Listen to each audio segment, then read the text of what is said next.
Well, good day. What a difference a day makes in the weather. We finally had some snow blow in here, and I thought, why not? I had my skis ready, strapped them on, made sure everything fit, and I'm off for my first cross-country ski of this season.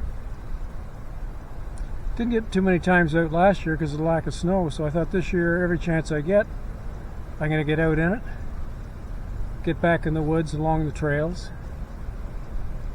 You dress appropriately, it's not too bad. It's about 0 right now. Still no ice on the bay except around the edges. But kind of brings me to today's topic, is getting your stride back. I had another video about 2 years ago when I first started cross-country skiing again, and how difficult it was at first to find the stride that gives you the balance and the speed, and yes, the grace of cross-country skiing. I hadn't skied since about 1995 thereabouts. Last time I remember was pulling my daughter behind me on a toboggan. After that, the skis went into the basement and hung up there on a hook for the next 32 years. First time out damn near killed me. I got about 200 yards and thought, man, this isn't as easy as I remember. But there again, eventually I found my stride.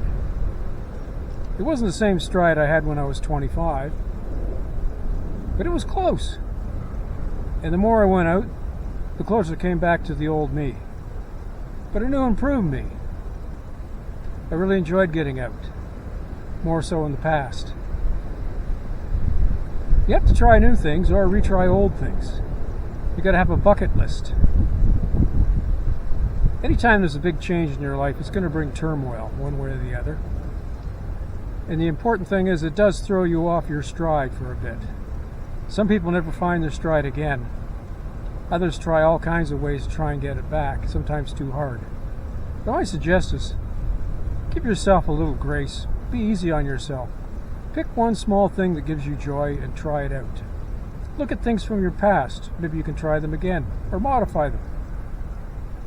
You've not been able to hop on a competition road bike and do a 50K in record time anymore, but you can still join a local cycling club that gets out 2 or 3 times a week, has a fairly medium pace, people willing to help you out, people that will hang back until you get your legs back.